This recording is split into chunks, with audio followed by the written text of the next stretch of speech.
এক বাটি চিড়ে দিয়ে ব্রেকফাস্ট এই হেলদি রেসিপিটা একবার হলেও এইভাবে বানিয়ে দেখবেন।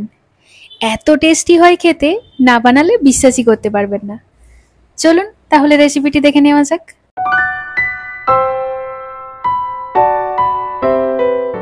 রেসিপিটি বানানোর জন্য আমি নিয়ে নিচ্ছি এক বাটি মতো চিড়ে। আপনারা আপনাদের প্রয়োজন অনুসারে চিড়েটা ব্যবহার করে নেবেন। আমি এখানে যে চিড়েটা ব্যবহার করছি সেটা অনেকটা সরু আর লম্বাটে। এটা দিয়েই কিন্তু রেসিপিটা বেশ ভালো হয়। এবার চিড়েটাকে খুব ভালো করে ধুয়ে নেব। 5 থেকে 6 বার চিড়েটাকে জল বদলে বদলে ধুয়ে নিচ্ছি, কারণ চিড়ের মধ্যে কিন্তু ভীষণই ময়লা থাকে। চিড়েটা আমার ধোয়া হয়ে গেছে। চিড়েটাকে ভালোভাবে ধুয়ে জল ছেঁকে নিয়ে একটা প্লেটে রেখে দিলাম। এবার এর মধ্যে আমি অ্যাড করব স্বাদ মতো লবণ আর পরিমাণ মতো চিনি। এখানে আমি 1 টেবিল চামচ মতো চিনি দিলাম। লবণ এবং চিনিটা চিড়ের সাথে খুব ভালোভাবে মাখিয়ে নিচ্ছি। মাখানো হয়ে গেলে চিড়েটাকে 10 মিনিট এইভাবে রেখে দেব।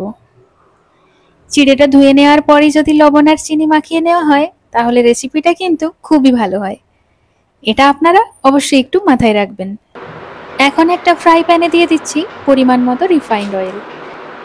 তেলটাকে মিডিয়াম ফ্লেমে ভালো করে গরম করে নেব।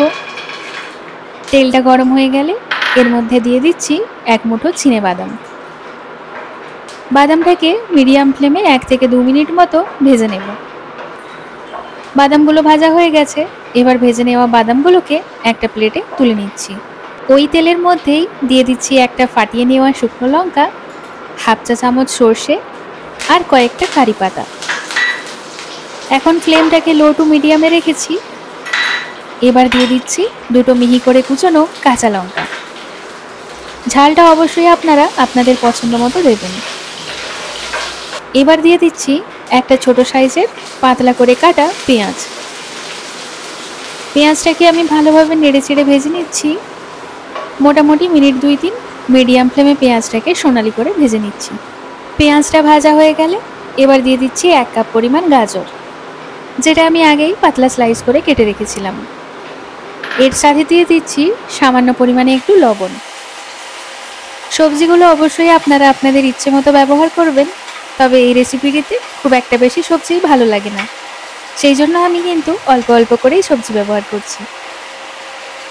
সব কিছুকে বেশ ভালোভাবে নাড়াচাড়া করে একটু ভেজে নিয়েছি। এবার দিয়ে দিচ্ছি 1 কাপ মতো স্লাইস করা ক্যাপসিকাম আর দিচ্ছি 1 মুঠো কাজু বাদাম। সমস্ত সবজিগুলো দিয়ে দেওয়ার পর মিডিয়াম ফ্লেমে সবজিগুলোকে 2 মিনিট মতো একটু নাড়াচাড়া করে নেব। এবার ঢাকা দিয়ে সবজিগুলোকে মিনিট 3 একটু সেদ্ধ হতে দেব। 3 মিনিট পর ঢাকনা খুলে সবজিগুলো আরও একবার একটু নাড়াচাড়া করে নেব। এবার এর মধ্যে দিয়ে দিচ্ছি সামান্য পরিমাণে হলুদ গুঁড়ো আর দিচ্ছি ধুয়ে নেওয়া কিশমিশ 1 মুঠো।